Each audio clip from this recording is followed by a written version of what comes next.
आणि एक महत्त्वाची बातमी आहे, पोलीस भरतीतील विद्यार्थ्यांचं सध्या आझाद मैदानामध्ये आंदोलन सुरू आहे। सुषमा अंधारे यांच्या उपस्थितीमध्ये एक दिवसीय लाक्षणिक उपोषण या विद्यार्थ्यांनी सुरू केलं आहे। वय उलटून गेलेल्या उमेदवारांना एक संधी देण्याची मागणी या आंदोलकांकडून करण्यात येते आणि या आंदोलनामध्ये आता सुषमा अंधारे या देखील सहभागी झालेल्या आहेत। हे दृश्य आपण पाहतो आहोत।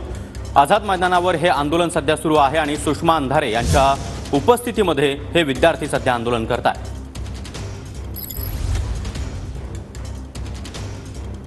आणि या संदर्भात अधिक चर्चा करण्यासाठी स्वतः सुषमा अंधारे आपल्यासोबत जोडल्या गेलेल्या आहेत। सुषमा अंधारे जी, आपलं TV9 मराठीमध्ये स्वागत। सुरुवातीला प्रश्न असा आहे की भरती प्रक्रिया गेल्या अनेक दिवसापासून रखडलेली होती, ती आता कुठेतरी सुरू होतीये, मात्र विद्यार्थ्यांचे अनेक प्रश्न आहेत। तुमचं काय म्हणणं आहे? सरकार दरबारी तुम्ही काय मागणी करताय?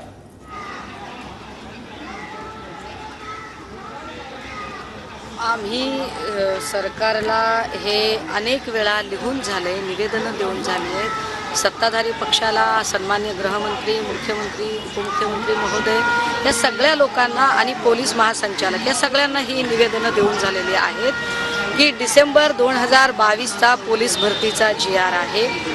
या GR मध्ये स्पष्टपणे नमूद केले होते की पोलीस भरतीचे वय हे डिसेंबर 2023चे गृहीत धरले जाईल। जर असं असेल तर पोलीस भरती ही 2023च्या दरम्यानच होणं अपेक्षित होतं।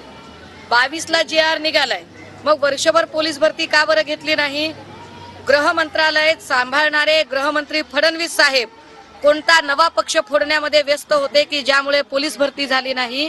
कारण त्याचा परिणाम म्हणून आता परिस्थिती 2024ला जर तुम्ही पोलीस भरती घेत असाल तर यामुळे 2 लाख विद्यार्थी हे पोलीस भरतीपासून वंचित राहत आहेत। आम्ही असं म्हणत नाही की त्या 2 लाख विद्यार्थ्यांना तुम्ही नोकऱ्या द्या। आम्ही म्हणतोय की तुमच्या गलथान कारभारामुळे, तुमच्या चुकीमुळे ही भरती 1 वर्ष लांबलेली आहे। सबब या विद्यार्थ्यांना त्यांची लेखी परीक्षा, शारीरिक क्षमता चाचणी या सगळ्यांच्यासाठी म्हणून तुम्ही त्यांना एक संधी दिली पाहिजे आणि ती संधी त्या विद्यार्थ्यांना मिळावी म्हणून आम्ही इथे आंदोलन करतोय।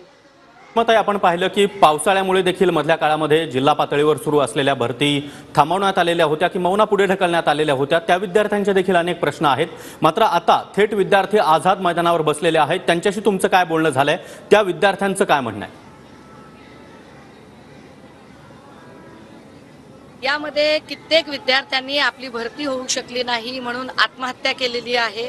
आत्महत्या केलेल्या विद्यार्थ्यांचे नातेवाईक इथे आहेत।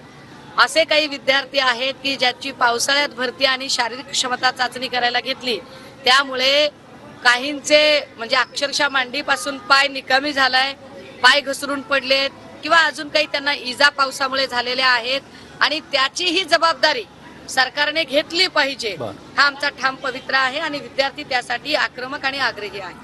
मात्र सुषमाताई, एकीकडे आपण पाहतोय पावसाळी अधिवेशन सुरू आहे, अधिवेशनात देखील हा मुद्दा गाजला पाहिजे। तुम्ही तुमच्या आमदारांना हा मुद्दा अधिवेशनामध्ये उपस्थित करण्यासाठी काय सांगणार आहात का?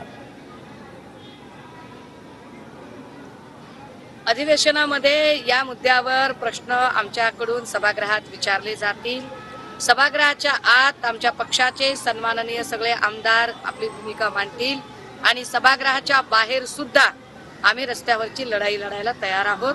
कारण आज 2 लाख पेक्षा जास्त विद्यार्थी जर या विद्यार्थ्यांचं भविष्य अंधारात जात असेल तर एका अर्थाने तब्बल म्हणजे एका विद्यार्थ्याचं एक कुटुंब 8 माणसाचं जरी धरलं तरी तब्बल 16 लाख लोकांचं नुकसान यामुळे होत आहे।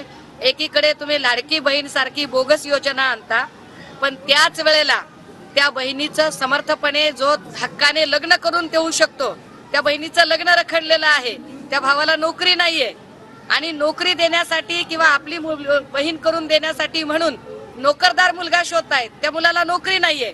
या सगळ्यांचा प्रश्न काय? कारण 35 वर्षापर्यंत पोरांची लग्न नाहीये आणि त्याला कारण तुमच्या या रेंगाळलेल्या नोकर भरती आहेत। शिक्षक भरती 2012 पासून झालेलीच नाही, बोगस शिक्षक भरतीचे प्रकरण सगळे आपल्या समोर आहेत। त्यामुळे या सगळ्यांमध्ये आम्ही सरकारचं लक्ष या सगळ्या सुशिक्षित बेरोजगारांच्या प्रश्नाकडे वेधू इच्छितो। नक्कीच सुषमाताई, त्यामुळे या चर्चेमध्ये तुम्ही सहभागी झालात त्याबद्दल आपले धन्यवाद। तर सुषमा अंधारे यांनी आता पोलीस भरतीच्या मुद्द्यावरून जे आझाद मैदानात आंदोलन सुरू आहे त्यामध्ये विद्यार्थ्यांचा आवाज बनत सरकार दरबारी म्हणणं मांडण्याचं काम त्यांनी हाती घेतलेलं आहे। त्यामुळे या सर्व आंदोलनाकडे आपलं लक्ष असेलच। धन्यवाद सुषमाताई, तुम्ही आमच्याशी संवाद साधलात त्याबद्दल। तर वळूया पुढच्या बातमी।